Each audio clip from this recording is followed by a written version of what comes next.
Ya, shalom, selamat pagi, puji Tuhan, ketemu kembali dengan channel ini. Saya David Tari, rindu berbagi kepada Bapak Ibu saudara sekalian. Mari kita berdoa sebelum kita merenungkan kebenaran firman. Dalam nama Yesus kami berdoa pagi ini Tuhan, biarkan renungan singkat sederhana ini bisa memberkati setiap kami yang mengikuti channel ini. Diberkatilah semua kami siap belajar kebenaran firman-Mu dalam nama Yesus. Sama-sama semua yang mengikuti berkata, amin. Nah, Bapak Saudara sekalian diberkati oleh Tuhan. Mohon maaf minggu lalu tidak bisa sharing seperti ini karena beberapa hal teknis yang membuat siaran ini harus tertunda, dan saya berdoa pagi ini Anda kembali diberkati dengan renungan ini. Bapak Saudara dikasih oleh Tuhan, saya akan sharing pagi ini tentang rendah hati. Satu hal yang mudah diucapkan dan cukup penuh perjuangan untuk menghidupinya, untuk mengerjakannya. Mari kita lihat sebentar satu ayat di dalam Lukas 1 ayat 52. Saya akan bacakan firman Tuhan. Ia menurunkan orang-orang yang berkuasa dari tahtanya dan meninggikan orang-orang yang rendah hati. Ini adalah sepenggal kata dari nyanyian Maria setelah dia ketemu dengan Elizabeth dan dia mengandung dari Roh Kudus. Salah satu penggalan kata ini dia berkata bahwa Tuhan akan menurunkan orang yang berkuasa, mungkin orang yang sombong juga, tapi dia meninggikan orang yang rendah hati. Menurut ayat ini dengan jelas Tuhan sudah menjelaskan kepada kita bahwa Tuhan lebih menyukai orang-orang yang rendah hati. Karena nanti akan cukup sulit diketahui, tapi dari kerendahan hati itu kita akan mengalami peninggian Tuhan. Nah, pagi ini saya hanya sharing saja, singkat saja, hanya beberapa menit. Untuk menjadi pribadi yang rendah hati itu tidak gampang, tapi kita pasti bisa. Yang sulit itu belum tentu kita tidak bisa, tapi bersama Tuhan kita pasti bisa. Nah, rendah hati, orang yang rendah hati itu punya ciri-ciri, punya kualifikasi, punya beberapa hal yang bisa dilihat secara sederhana, secara singkat, simpel. Yang pertama menurut saya ini adalah orangnya mau belajar. Kalau orang udah merasa cukup, dia udah nggak mau belajar lagi, merasa udah berhenti, ya bisa dicek aja. Nanti Anda bisa baca Mazmur 25 ayat ke-9. Ciri yang pertama dari orang yang mau rendah hati adalah dia mau belajar dan tidak merasa bahwa yang sudah dimiliki itu sudah sempurna. Dia terus. Mari menjadi pribadi yang mau terus belajar. Keinginan untuk terus mau belajar menunjukkan bahwa kita ini bukan pribadi sempurna. Kita butuh terus dilengkapi terus gitu. Belajar dalam banyak hal gitu. Ya, mari kita bangun hidup seperti itu. Yang kedua, orang rendah hati itu nggak cuma mau belajar, tapi dia mau mendengar orang. Jadi kalau sudah merasa Anda hebat dan tidak mau dengar pendapat orang, hati-hati. Karena kita tadi dengan jelas mengatakan Tuhan akan menurunkan orang yang di atas, yang berkuasa, yang sombong. Mau mendengarkan orang lain, keinginan untuk mau mendengar orang lain tidak. Itu berarti kita tidak mau mengutamakan pendapat kita gitu. Kita berusaha memaksakan opini kita memaksakan punya persepsi, kita memaksakan apa yang kita mau. Kalau Anda dan saya mau menjadi orang yang rendah hati, mari kita belajar untuk mendengarkan orang lain.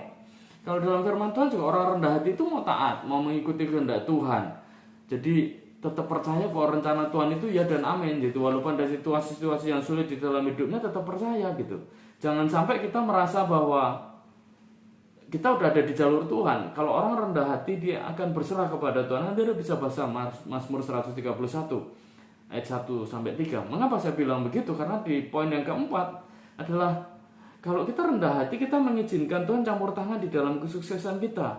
Kita nggak bersombong diri, kita nggak merasa bahwa itu kekuatan dan kemampuan atau pengetahuan kita, tapi semuanya dari Tuhan dan dikembalikan untuk kemuliaan Tuhan.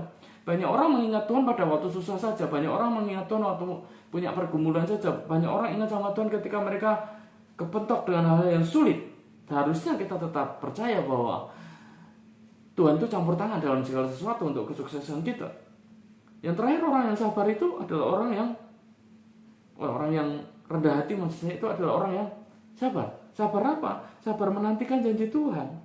Gitu. Kita nggak memaksakan kemauan kita nggak memaksakan rencana kita, tapi kita berserah kepada Tuhan. Lagi ini renungan sederhana saja ya Bapak Ibu Saudara. Itu juga buat saya, ini introspeksi. Ini adalah reminder buat saya dan juga buat kita semua. Mari kita memiliki hati yang rendah. Rendah hati beda dengan rendah diri. Rendah diri itu juga sombong sebenarnya. Jadi beberapa hal, paling tidak 5 pagi ini kita belajar tentang rendah hati. Yang pertama, rendah hati itu mau terus belajar. Mari terus belajar. Apapun itu, apalagi berhubungan dengan Tuhan. apalagi untuk berhubungan dengan kemajuan kita, apalagi berhubungan dengan kehidupan kita, untuk keluarga kita, kesuksesan kita. Ayo terus belajar. Yang kedua adalah mau mendengar orang. Jadilah orang yang rendah hati, bisa mendengar orang lain. Jangan memaksakan kita punya pendapat. Harus, kalau Anda jadi pemimpin nanti akan jadi otoriter. Seorang pemimpin yang baik harusnya adalah seorang yang pernah menjadi pelayan atau hamba yang baik. Jadi kalau Anda jadi hamba hari ini, jadi karyawan, baiklah. Satu saat nanti kalau Anda dipercayakan sesuatu yang lebih besar, maka Anda bisa menjadi orang yang bisa mendengar orang lain. Alkitab juga bilang setiap perkara kecil akan benar dengan perkara besar, akan setia dengan perkara yang besar. Setialah dengan hari ini. 1, mau belajar. 2, mau mendengar orang. Yang ketiga, mau merendahkan dirinya untuk mengikuti kehendak dan rencana Tuhan. Pokoknya semua yang Tuhan maulah, itu yang aku mau gitu. Yang terakhir, yang keempat maksudnya adalah percaya bahwa Tuhan itu campur tangan dalam segala sesuatu, itu aja. Ya. Bahkan hal-hal detail, bahkan kita bilang bahwa rambut kita jatuh sehelai saja Tuhan itu tahu gitu. Yang terakhir, yang kelima adalah sabar. Itu aja ya renungan kita pagi ini. Saya berdoa ini bisa memberkati Anda. Mau belajar, mau mendengar, mau percaya kehendak Tuhan, mau percaya bahwa Tuhan campur tangan dalam kehidupan kita, mau bersabar. Jadilah orang yang rendah hati. Engkau akan ditinggikan Tuhan, rendahkan dirimu, engkau akan ditinggikannya pada waktunya. Itu saja renungan pagi ini. Mari kita berdoa. Bapa dalam nama Yesus, terima kasih untuk renungan pagi ini. Sederhana, kami mau rendah hati. Kami mau belajar mendengar, kami mau bersabar, kami mau berserah kepada kehendak Tuhan, kami mau belajar. Berkati semua mengikuti channel ini, terus diberkati juga channel ini. Kami ucap syukur, biar berkat Bapa, Tuhan Yesus dan Roh Kudus menyertai kami. Dalam nama Yesus, haleluya. Amin. Ya puji Tuhan, renungan sederhana, singkat, di tengah kesibukan.